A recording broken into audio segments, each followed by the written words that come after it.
ఆవిడ పొద్దున్నే చూసిందే ఉంది. మీడియా వాళ్ళు వెళ్ళారు, అందరూ వెళ్ళాక కూడా ఆవిడ మా ఇంట్లోకి రావద్దు, కోర్టు నుంచి ఆర్డర్ తెచ్చుకోండి అని ఇష్యూ చేస్తూనే ఉండింది. ఎంతమంది మీడియా వాళ్ళు వెళ్ళారు, అప్పటికే 3-4 టైమ్స్ 100కి కాల్ చేయడము, పోలీసులు రావడము, ఇదే జరిగింది. నాకు యాక్చువల్లీ ఈవినింగ్ అయిపోతుంది 1-2 అవర్స్, ఏం వాళ్ళ పేరెంట్స్ వాళ్ళ ఇంట్లో వెళ్ళడానికి ఏం ఇష్యూ అవుతుంది అంటే ఈవినింగ్ వరకు అది ఇది అవ్వలేదు.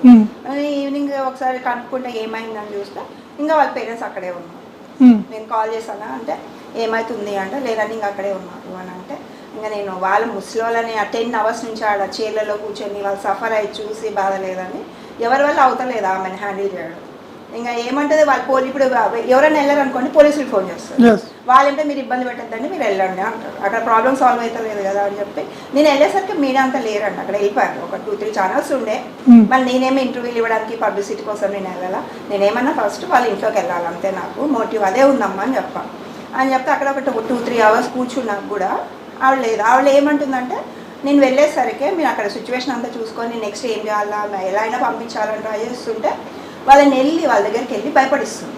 ఏమని మీరు ఇక్కడి నుంచి వెళ్ళిపోండి, కావంటే పొద్దున్న రండి చేద్దాము, మీరు ఇక్కడి నుంచి వెళ్ళిపోండి అనేసరికి నేను అక్కడికి వెళ్ళేసరికి అంకుల్ కంటి నిండా నీళ్ళు పెట్టుకొని బాధపడుకుంటూ మాట్లాడక కూడా ఆయన చేత అవుతలేదు. అమ్మ ఇంకా వెళ్ళిపోతామమ్మా మేము. ఎక్కడికి అంకుల్ అంటే ఇంటికి వెళ్తాం. ఏం లేదు మెయిన్లీ ఇదే, మీరు ఇక్కడే వెళ్తారు, మీతో పాటు నేను కూడా ఉంటాను, ఈ రోజు కాకుండా రేపైనా మీకు మీ ఇంట్లో పంపించి నేను వస్తాను అని చెప్పేసి కూర్చున్నాక ఆవిడ సంబంధం లేదు, ఆవిడ వెళ్ళిపోమానండి, ఆవిడెవరు అని అంటే నేను నువ్వు ఎవరు నీకేమైతే నేను నాకు వాళ్ళు రిలేషన్ మా పెద్దమ్మ పెద్ద నేను ఎవరు రిలేషన్ అంటే పెద్దమ్మ పెద్ద రాస్తాను నువ్వు కప్పలేదు అయితే వాళ్ళు వెళ్ళే వరకు నేను ఎదురు కాదు మాతో పాటు నువ్వు కూడా బయట. అంటే ఆమె అనేది ఏంటంటే నేనే వాళ్ళ పేరెంట్స్ కూడా ఇలాను మా ఇద్దరి మధ్య రిలేషన్స్ ఉన్నాయి కానీ కావాలని చెప్పి కొంతమంది వ్యక్తులు ఈ విధంగా క్రియేట్ చేసేటువంటి ప్రయత్నాలు చేస్తున్నారు అనేది చెప్తున్నారు. ఆమె మెయిన్ టార్గెట్ శేఖర్ భాష మెయిన్ టార్గెట్ లావణ్య.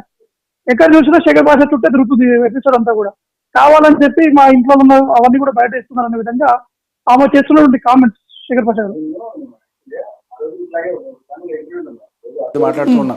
మాట్లాడుతున్నప్పుడు నాకు తక్కువ ఫోన్ వచ్చింది, ఇట్లా రాస్తున్న వాళ్ళ పేరెంట్స్ ఇట్లా మెడబెట్టి బయటికి తోసేసింది, ఆయన పాపం ఎండలో రోడ్లో పడి ఉన్నారు వాళ్ళు అంటే ఏంటి సడన్గా ఇది అని చెప్పి నేను ఇమీడియట్గా పరిగెత్తుకొని వెళ్ళేటప్పటికి ఆల్రెడీ 2-3 ఛానల్స్ ఉన్నాయి. సో ఉండేటప్పటికి నేను వెళ్ళి కూర్చున్నా, ఏంటి పరిస్థితి అని అడుగుతున్నప్పుడు అప్పుడు అడిగారు వాళ్ళ ఇంట్లో వాళ్ళని కన్న కొడుకు కొన్న ఇంటికి వాళ్ళ తల్లిదండ్రులు రానివ్వకపోవడం నువ్వెవరు, వాళ్ళు ఖచ్చితంగా వెళ్ళి తీరాలి, వెళ్ళేదాకా నేను ఇక్కడ కూర్చుంటా అని చెప్పి నేను అప్పుడు కూర్చున్నాను. ఓకే. సో ఇంకా తర్వాత ఆవిడ రకరకాల డ్రామాలు, పోలీసులు పిలవడాలు, మీలో అది ఇది ఏవో ఇంకా చిల్లర కబుర్లన్నీ కూడా మొదలైనవి.